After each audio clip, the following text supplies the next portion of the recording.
자, 나사렛 사람들의 예수님 거절 이유 첫 번째는 우리 금방 유추할 수 있어요. 바로 그들 안에 있었던 시기와 질투 때문이었죠. 따라해 주십시오. 시기와 질투. 시기와 질투. 마태복음 13장 54절은 이렇게 되어 있습니다. 그들이 놀라 이르되, 거기까지는 좋지만 그 다음 말이죠. 이 사람의 이 지혜와 이런 능력이 어디서 났느냐. 회당에서 맨 처음 예수님의 말씀을 들었을 때 나사렛 사람들은 번쩍하고 눈을 크게 떴을 거예요. 당연하죠. 여러분, 이게 저자직강이잖아요. 주님의 가르침에는 하늘의 지혜와 권세가 가득했어요. 탄성이 절로 나옵니다. 그분의 가르침은 그 당시 다른 랍비들의 그것과는 차원이 달랐어요. 태초에 말씀이 계시니라. 이 말씀이 하나님과 함께 계셨으니 이 말씀은 곧 하나님이시니라. 말씀이 육신이 되어 우리 가운데 거하시매 우리가 그의 영광을 보니 아버지 독생자의 영광이요 지혜와 은혜와 진리가 충만하더라. 여러분, 예수님이 로고스 말씀 자신이셨잖아요. 그분이 친히 성자 예수님으로 오셔서 임마누엘 나사렛 사람들 가운데 거하신 거죠. 그런데 아쉽네요. 그런 주님의 말씀을 듣고서도 저들 하나님께 영광을 돌리며 겸손히 그 진리를 받아들여야 마땅한데, 불행히도 그들은 그 예수라는 젊은 랍비가 한 동네 출신이었다는 이유로 그분을 시기하고 질투하고 심지어 나중에는 배척까지 한 겁니다. 일면 이해가 안 되는 건 아니에요. 우리에게도 그런 면이 있습니다. 여러분, 나보다 예수 늦게 믿은 분이, 아니 우리 교회 나보다 늦게 나온 분이 나보다 먼저 집사되고 권사되고 장로되면 기분이 좋아요, 나빠요? 아니 말씀을 좀 해보세요. 시기가 나요, 안 나요? 뭐 여러분 대답하긴 끝까지 분리하면 대답을 안 하시죠? 시기가 살짝 나는 거죠. 전에 그럼 이렇게 여쭤볼까요? 전에 나랑 동네에서 비슷하게 놀았던 친구가 갑자기 TV에 나왔어요. 유명해졌어요. 그럼 제일 먼저 뭐라고 하죠? 그런 경험이 없으셔서 잘 모르시겠어요? 저는 이렇게 말합니다. 내가 쟤보다 공부 더 잘했는데, 이렇게 말합니다. 여성분들 학창 시절에 그 깍쟁이가 좋은 데 시집 가서 사모님 소리 듣고 그렇게 살면 뭐라 그러죠? 내가 쟤보다 훨씬 예뻤는데, 그렇죠? 훨씬 더 인기 많았는데, 이러지 않습니까? 그 다음에 따르는 레파토리도 있죠. 거기까지만 하면 좋은데 바로 그랬었는데 말이야, 내가 어쩌다 이런 걸 만나가지고 이제 이렇게 넘어가는 거죠. 시기와 질투 이야기입니다. 그날도 그랬던 거예요.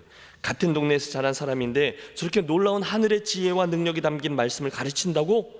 물론 어떤 이들은 그걸 감사하고 또 감격할 수 있겠지만, 동시에 어떤 이들은 시기와 질투의 마음을 품었던 거죠. 또 있습니다. 예수께서 그들에게 받아들여지지 않았던 두 번째 이유는 그들의 편견 때문이기도 했습니다. 해보실까요? 편견 때문입니다. 편견 때문입니다. 선입견 같은 거죠. 그 젊은 랍비가 실은 그 동네에서 자라난 나사렛 목공소집 큰아들이라는 사실로 인해서 그들은 그가 하나님의 아들로 이 땅에 오신 구세주여 메시아라는 사실을 도저히 받아들일 수가 없었던 겁니다. 어릴 적부터 동네에서 함께 자라난, 혹 아직도 그 동네에서 살고 있었을지도 모를 예수님의 형제 자매들과 비슷해 보이는데, 아니 어찌 그런 이가 감히, 그런 편견이 나사렛 사람들 안에 자리하고 있는 거죠. 그러고 보니 쟤 목공소집 첫째 아니야? 나 쟤 알아. 제법 하는데? 아무리 그래봤자지 내가 쟤를 아는데. 편견, 선입견, 그 교만이 예수님을 메시아로 받아들이는데 큰 장애가 되었다는 거죠. 맞습니다, 여러분. 예수님 원래 목수셨죠. 게다가 그 육신의 형제들과 자매들이 여전히 그 동네에 살고 있었어요. 그런데 그 사실로 하여금 예수님과 그 가족들, 그리고 친지들, 고향 사람들은 쌀쌀맞게 예수님을 대하고 있었습니다.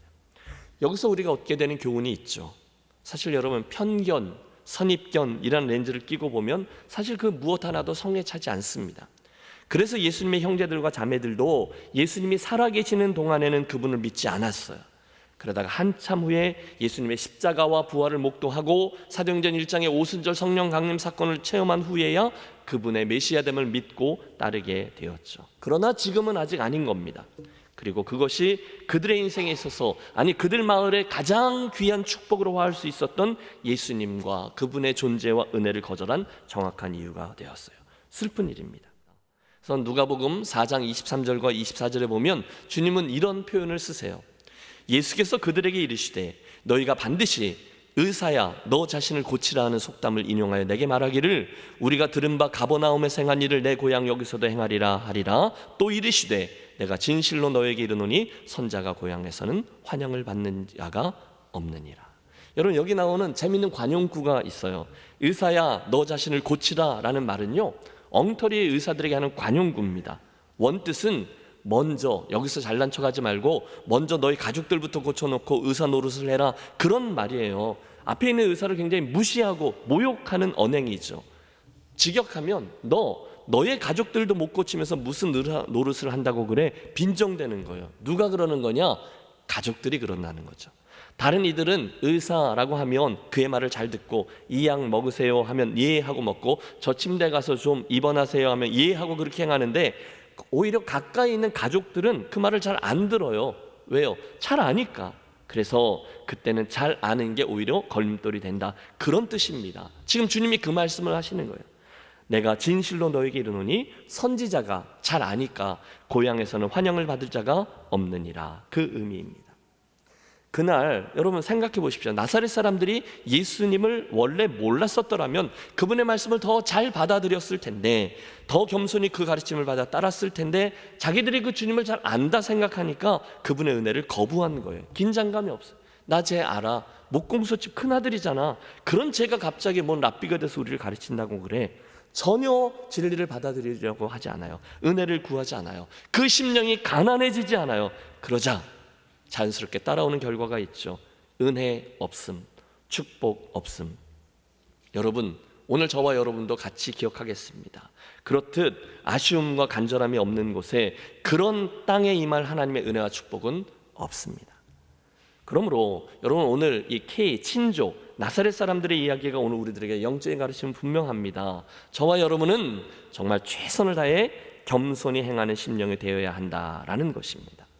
하나님, 그 은혜가 제게 필요합니다. 하나님, 그 말씀의 은혜가 오늘 제게 필요합니다. 겸손히 구하는 거예요. 그때 그런 자리에, 그런 동네에 하나님은 반드시 은혜를 흘려보내주실 줄로 믿습니다. 따라해 주십시오. 물은 낮은 곳으로 흐르고, 은혜는 겸손한 마음으로 흐릅니다. 은혜는 겸손한 마음에 흐릅니다. 맞아요. 하나님 나라의 제일 가는 가치입니다. 첫째도 겸손, 둘째도 겸손. 진리이신 하나님께서 겸손한 모습으로 성육신하신 거잖아요. 축복합니다. 사랑하는 여러분, 저와 여러분에게 앞으로의 믿음의 여정에, 또 우리 교회 공동체에게도 주님의 겸손을 따라 흉내라도 내며 최선을 다해서 행하는 모습, 겸손의 자리가 늘 있게 되시기를 축복합니다. 또 한 가지 기억할 게 있어요. 그것은 이 사건 직후에 있던 나사렛이란 동네의 영적 흐름입니다. 여러분, 영적인 흐름을 보세요. 마태복음 13장에 의하면 결국 그들은 예수님을 배척한지라 이렇게 이어지고 있어요. 그런데 그게 그냥 그렇게 끝나지를 않아요. 그 뒤에, 저 뒤에 58절에 가서 보면 굉장히 의미심장한 말씀이 이어지는데, 그들이 나사렛 사람입니다. 믿지 않음으로 말미암아 거기서 많은 능력을 행하지 아니하시니라 라고까지 되어 있어요. 여러분, 여기에 드러난 영적인 원리를 보세요. 그들이 믿지 않았어요. 그래서 저들이 예수님을 받아들이지 않았어요. 그때 주님은 의도적으로, 일부러 당신의 능력 행함을 제한하셨다는 겁니다. 다시 말씀드릴까요?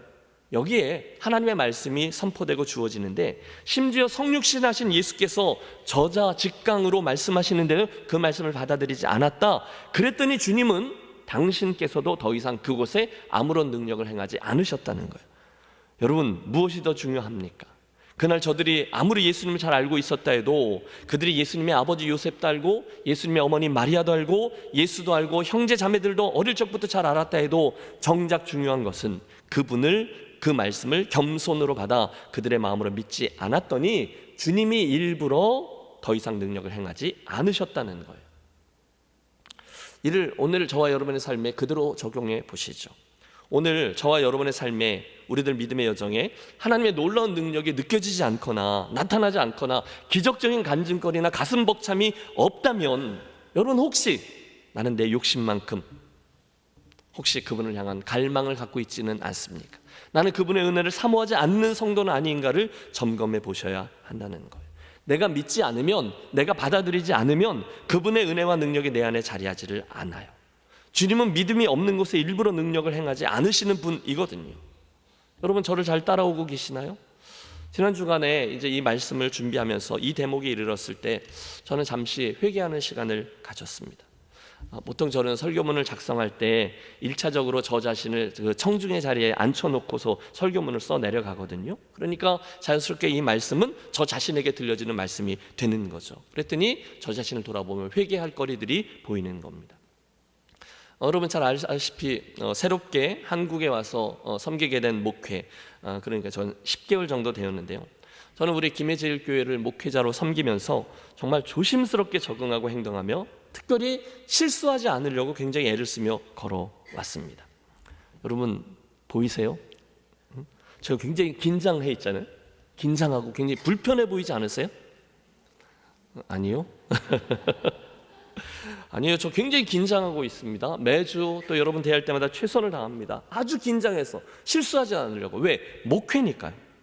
그때 여러분 목사가 주로 하는 일은 그런 거죠. 일, 시간, 사람, 재정 이런 모든 것들을 하나님의 뜻과 원리에 맞추어 그것들을 잘 조율하고 시행하고 그런 일이 제가 하는 일이에요. 그러니까 중간중간에 저희 부족함이나 실수 생기지 아니하도록 주의하면서 일의 순서를 정하고 설명하고 설득하고 그러면서 사역들을 진행하는 거죠. 그리고 뭐 예배, 양육, 교제, 전도, 봉사, 선교, 차세대, 재정 등등 최선을 다해서 실수하면 안 돼요. 그게 맞아요. 그런데 거기까지는 좋은 거예요. 그런데 혹시 그런 조심스러움은 좋은데 그 신중함 자체가 하나님의 말씀과 도전에 대한 나의 믿음의 반응을 가로막고 약화시킬 수도 있겠다라는 생각을 하게 된 거죠. 여러분 저를 이해하시나요?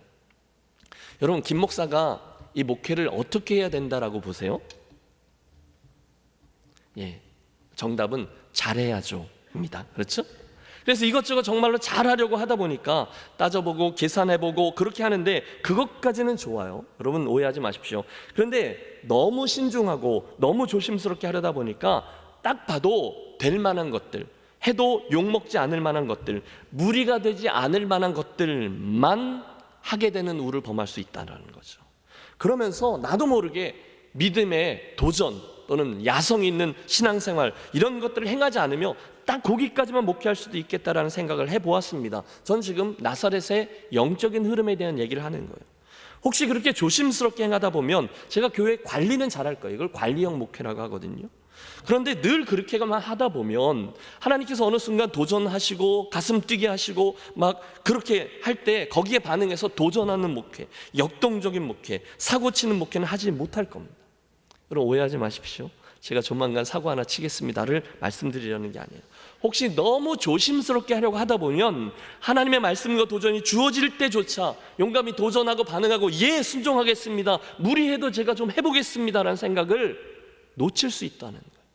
여러분 놀라운 건 하나님의 역사는 대부분 우리들의 상식하고 믿음의 도전 그 사이의 공간에서 일어나는 거잖아요.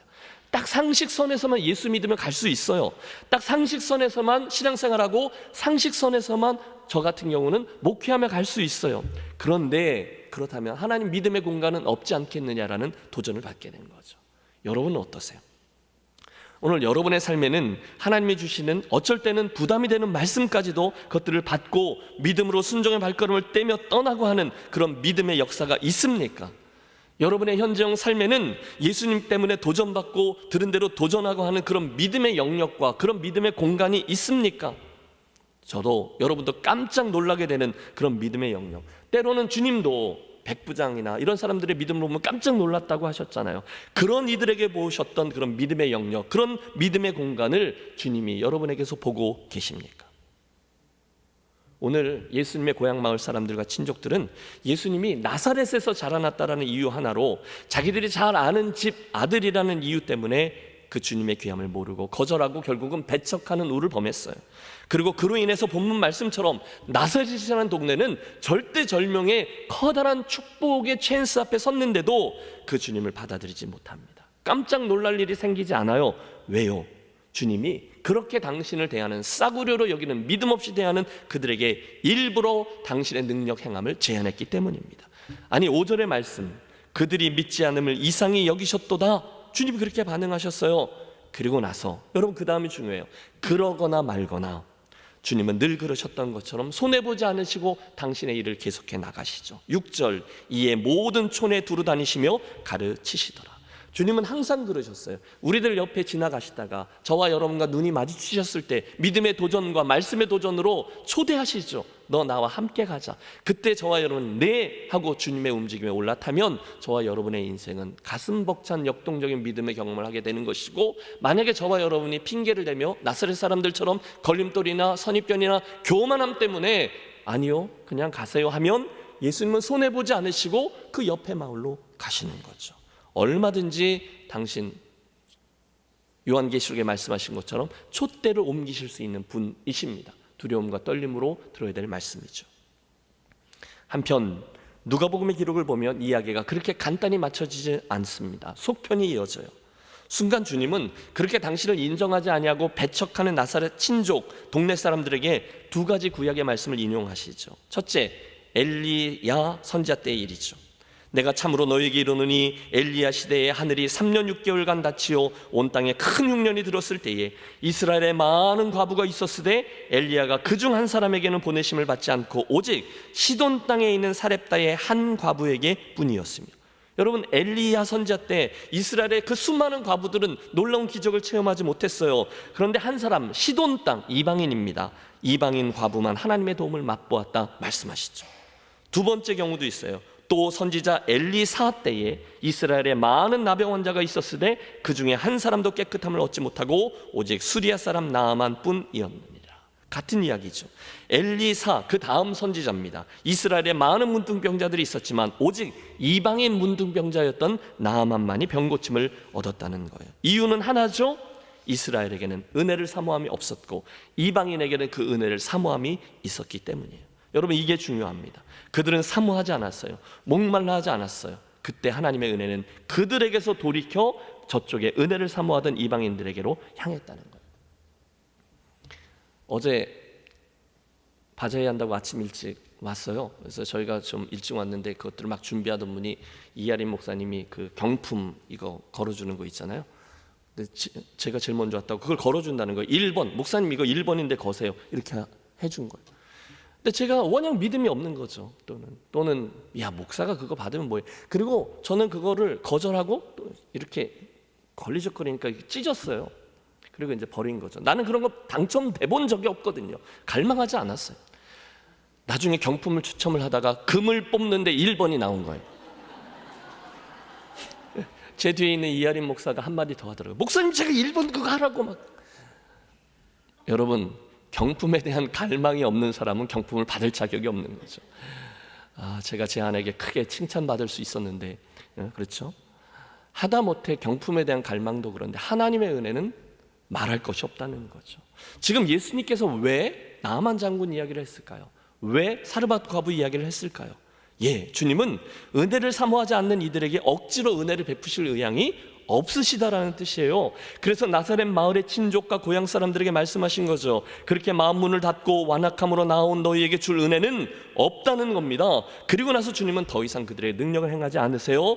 그리고 주님 말씀의 의도는 한 가지 더 나아가 너희에게 줄 그 은혜를 빼앗아 너희들이 보기에는 아무런 가치가 없어 보이는 저 이방인들 한국 사람에게 주겠다라는 거죠. 그랬더니 나사렛 사람들, 유대인, 뼛속까지 유대인이던 그들이 속이 뒤집히는 거죠. 하나님의 은혜가 이방인들에게 임했다라는 사실 때문에. 그래서 주님을 벼랑 끝까지 몰고 가 정말로 그분을 밀어 떨어뜨려 살해하려고 들기까지 할 큰 분노를 표출합니다.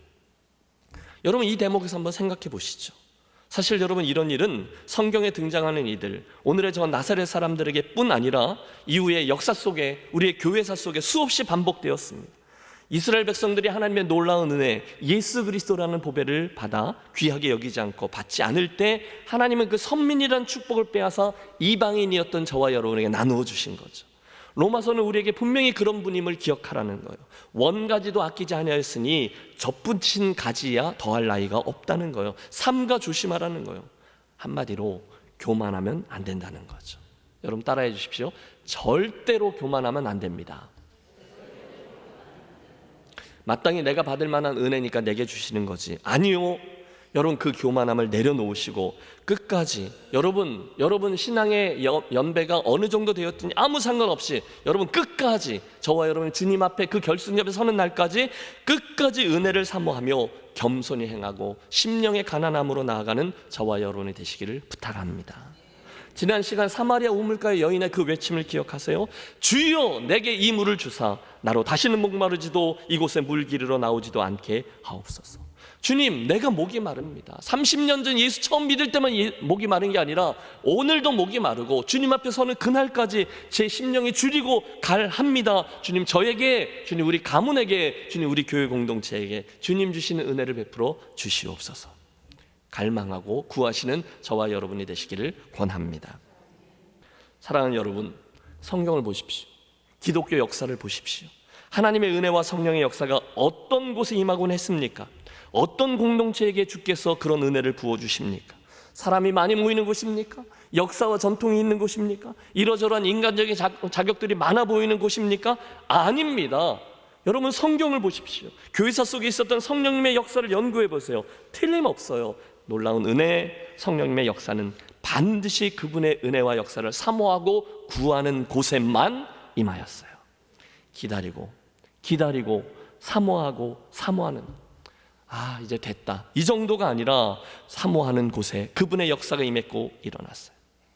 목사님 알죠? 너무도 당연한 이야기를 설교 시간에 하시네요. 맞아요.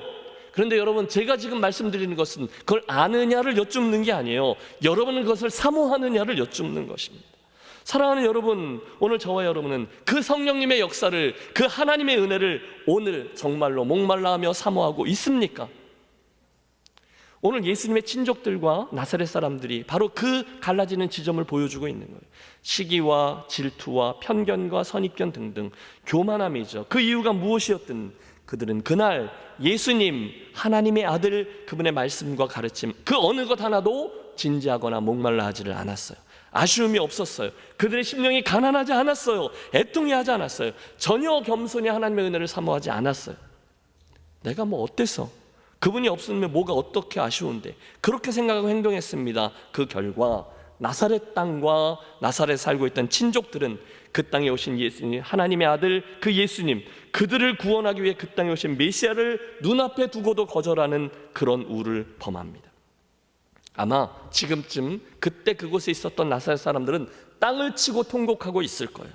저는 저와 여러분의 심령이, 우리 교회가 그날 그 나사렛 동네와 같은 황당한 경험을 절대로 하지 않게 되시기를 바랍니다. 나도 너만큼은 해. 나도 나사렛에서 자랐어. 예수 너 잘하는 거 내가 다 봤다니까. 그런데 내가 그 정도면 나는 이만큼은 해. 어디서 갑자기 나타나서 포물제 포물. 여러분, 겸손이 사라진 곳에, 믿음이 사라진 곳에 주님은 아무런 역사도 행하지 않으셨음을 기억하십시오.